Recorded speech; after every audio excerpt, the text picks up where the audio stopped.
Hello student. आज अपन आठवीं की प्रश्नावली नंबर 1.1 को हल करेंगे। ठीक है, ये छोटी सी प्रश्नावली है, बट आपके बोर्ड के एग्जाम में इसके रिलेटेड बहुत से प्रश्न आपको देखने को मिल सकते हैं। ठीक है, यानी कि इस प्रश्नावली को अपन इंटरेस्ट के साथ में पढ़ेंगे। ठीक है, और आपको भी पढ़ते समय इसको मजा आएगा। अब देखिए सवाल क्या है कि निम्नलिखित प्रत्येक में गुणन के अंतर्गत उपयोग किए गए गुणधर्म गुण का नाम लिखिए। देखो, अब इस सवाल को अपन हल करने से पहले इसके कुछ बेसिक से नियम है वो अपन को पढ़ने पड़ेंगे। अगर कोई स्टूडेंट है, अगर उसके बेसिक्स कंप्लीट है तो उसके सवाल करते समय उसके लिए आसान हो जाता है। तो अपन क्या करेंगे, इसके बेसिक्स पढ़ेंगे। ठीक है, अच्छे से, ताकि ये सवाल जब अपन हल करेंगे तो अपन को कोई दिक्कत ना आए। अब देखिए बेसिक्स क्या है।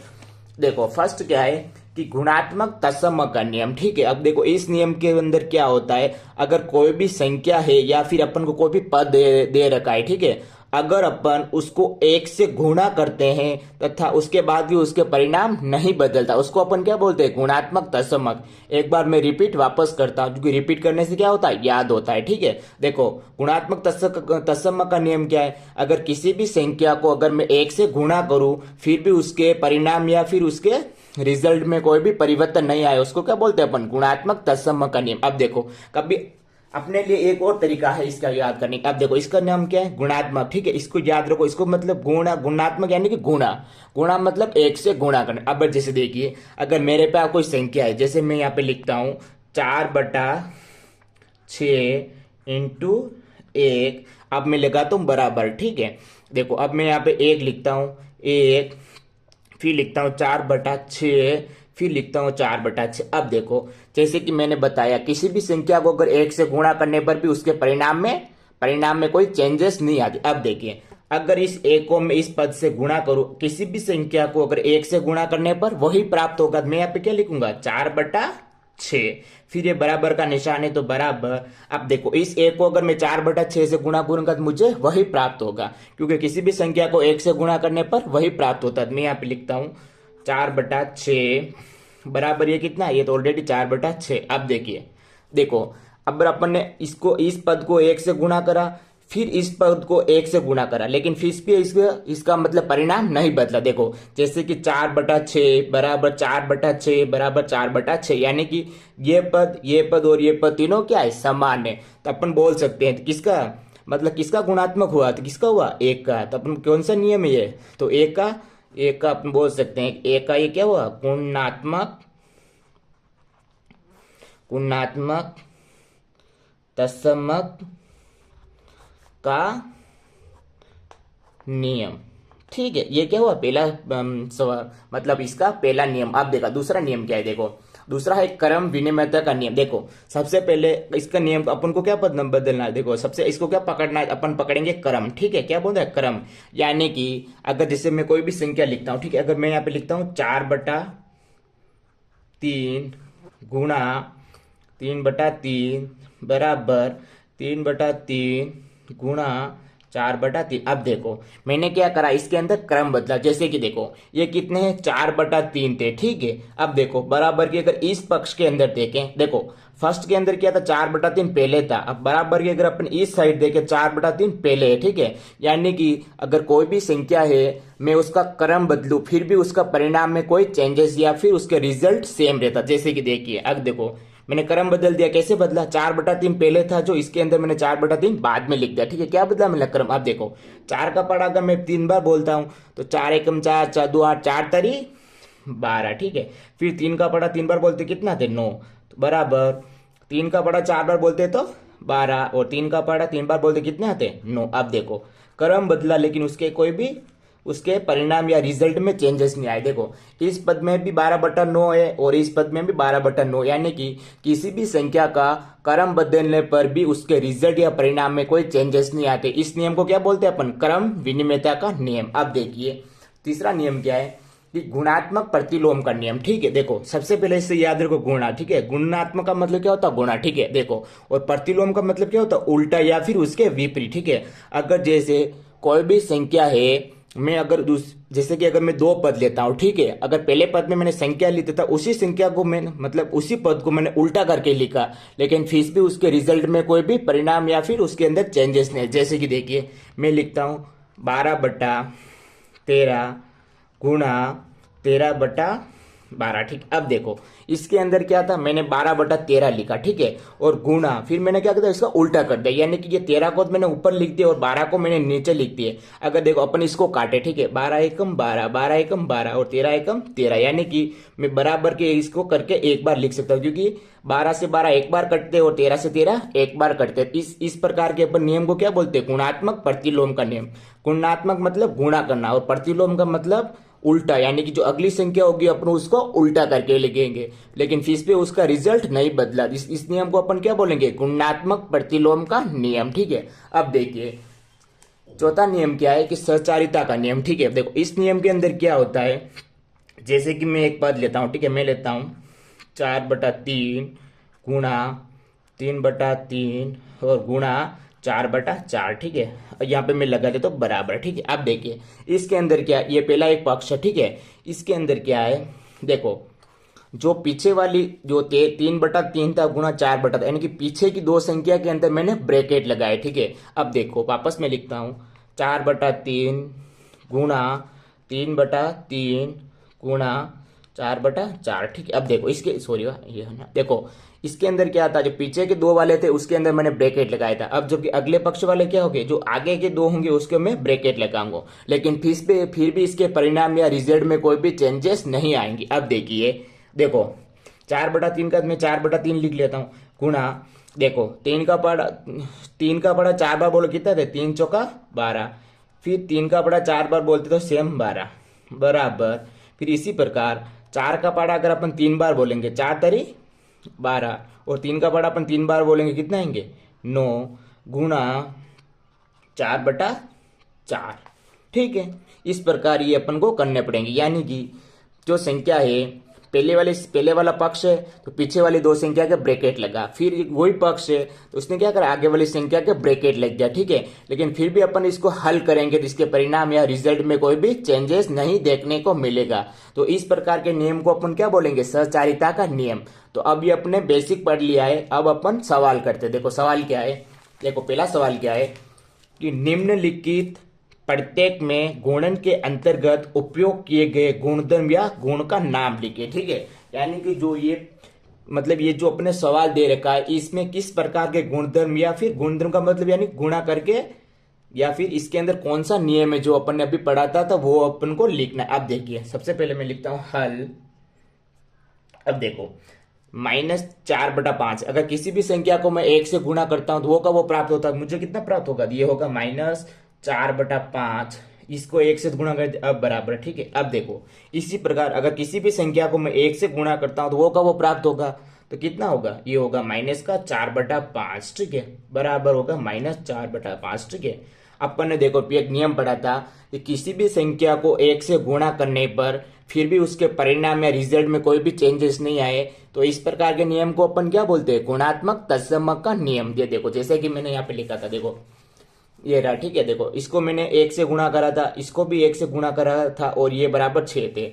देखो फिर भी इसके रिजल्ट में कोई भी चेंजेस नहीं आए, तो इस प्रकार के नियम को अपन क्या बोलेंगे, गुणात्मक तत्समक का नियम। और गुणात्मक किसका हो रहा है, 1 का हो रहा है, क्योंकि 1 से अपन ने गुणा करा था। तो अपन लिख सकते हैं 1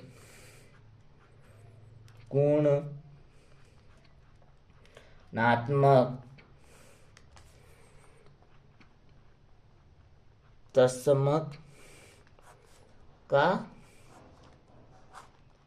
तत्समक का नियम। ठीक है, अब देखो दूसरा सवाल क्या है, देखो दूसरा सवाल क्या है, अब देखो इसको मैं हल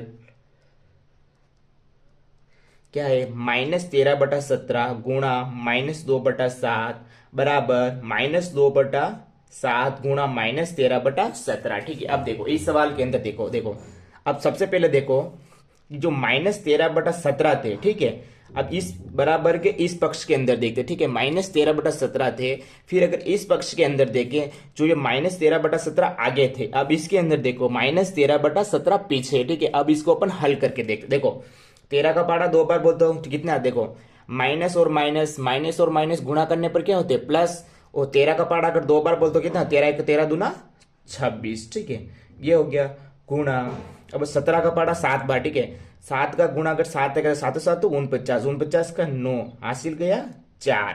7 का पढ़ा एक बार, 7 एकम 4, 7 और 4 कितने होते हैं 11, यानी कि 119। ठीक है, अब ये बराबर, ठीक है, देखो माइनस और माइनस क्या हो गया प्लस, 2 का पढ़ा अगर 13 बार बोलते कितने आते हैं 26। ठीक है, फिर बटा, देखो 7 का पढ़ा 17 बार बोले तो ये कितने आएंगे 119 आएंगे, यानी कि अपन बोल सकते देखो इसके अंदर क्या करा था, जो -13/17 थे बराबर के जो इस पक्ष के -13/17 पीछे ले, अपन क्या बोल सकते हैं कि जो इस पक्ष के या फिर बराबर के जो इस साइड वाले पक्ष या फिर इस पक्ष में इसने क्या करा क्रम बदला, यानी कि जो -13/17 थे इसके अंदर जो -13/17 पीछे ले उसने क्या बोलता बदला, क्या बदला उसने क्रम बदला, उसने क्रम बदला, लेकिन फिर भी उसके रिजल्ट या परिणाम में कोई चेंजेस नहीं है। ठीक है, क्योंकि इसका भी आंसर 26/119 है और इसका भी आंसर 26/119 है, तो इस प्रकार के नियम को अपन क्या बोलते हैं क्रम विनिमयता। मैंने जैसे कि पहले बताया था क्रम बदलता है ना, तो अपन क्या बोलेंगे क्रम विनिमयता, क्रम विनिमयता का नियम।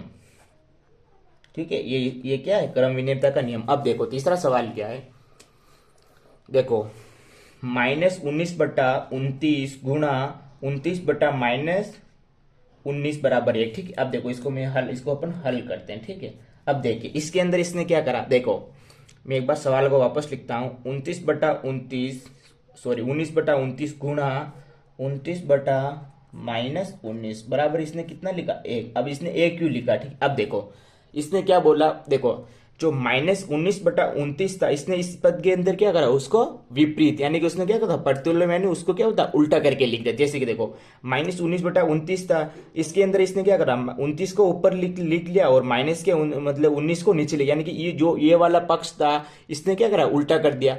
जैसे और फिर इसका उत्तर कितना 1 कैसे आया, देखो 29 एकम 29 और 19 एकम 19। ठीक है, फिर इसका उत्तर कितना 1 अपन, और इस प्रकार के नियम को अपन क्या बोलते हैं गुणात्मक प्रतिलोम का नियम। प्रतिलोम का मतलब क्या होता है उल्टा, मैं पहले ही बता चुका हूं है ना। तो ये हो गया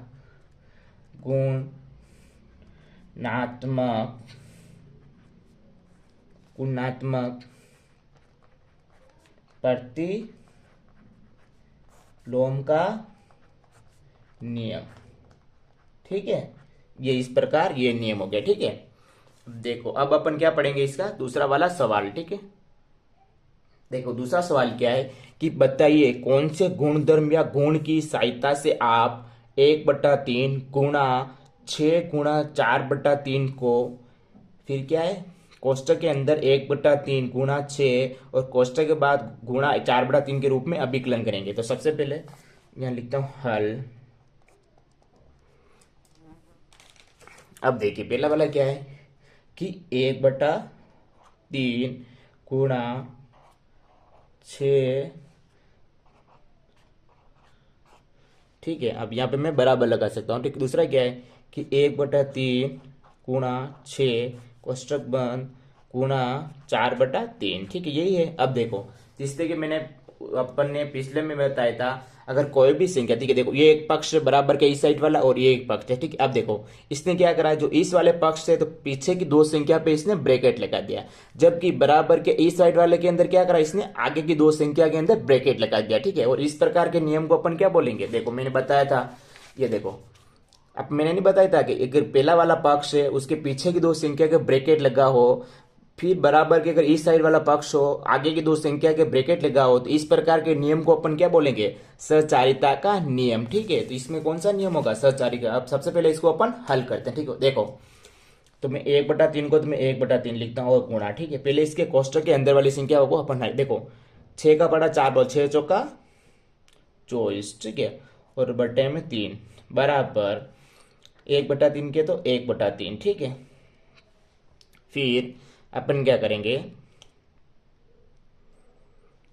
एक है ना, देखो 6 का गुणा 1 से करो 6 एकम 6/3, फिर ये गुणे का 4/3 है तो इसको अपन ऐसा का ऐसा लिख लेंगे। ठीक है, अब देखिए देखो अगर मैं 24 का 1 से गुणा करूँ कितना आएगा 24 एकम 24, ये हो गया 24। ठीक है, फिर 3 का अगर 3 से गुणा करूं 3 एकम 3 का बड़ा 3 बार बोल कितने आते हैं, ये हो गया 9 बराबर। अब देखो 6 का बड़ा 4 बार बोल 6 चौका 24 और 3 का बड़ा 3 बार बोलते तो 9, यानी कि देखो इसने क्या करा कि इस पक्ष के अंदर जो आगे वाली दो पीछे वाली दो संख्या होंगी तो ब्रैकेट लगाया, फिर इस पक्ष के अंदर जो आगे वाली दो संख्या वो ब्रैकेट लगाया। लेकिन उसने क्या करा, ब्रैकेट के अपन चेंज करने के बाद भी उसके परिणाम में किसी प्रकार का कोई चेंज नहीं हुआ, यानी कि उसका रिजल्ट क्या आया, सेम आया। क्योंकि इस वाले पक्ष में भी 24/9 उत्तर है बराबर, इस पक्ष के अंदर वाले भी 24/9 उत्तर है। ठीक है, तो इस प्रकार के नियम को अपन क्या बोलेंगे, तो अपन इस प्रकार के नियम को बोलेंगे कि सचारिता का नियम। ठीक है, तो इस प्रकार ये प्रश्नावली अपन कंप्लीट हुई। अगर आपको मेरे वीडियो पसंद आते हैं तो मेरे चैनल को लाइक एंड सब्सक्राइब करिए और अपने दोस्तों को भी भेजिए, क्योंकि आपके लगभग 19 फरवरी से शायद आपके बोर्ड के एग्जाम शुरू हो जाएंगे। आई होप कि आप पढ़ रहे होंगे। आपका एक लाइक एंड सब्सक्राइब ये बता रहा है जैसे कि आप अभी मेहनत कर रहे हो। धन्यवाद, थैंक यू, पढ़ते रहिए।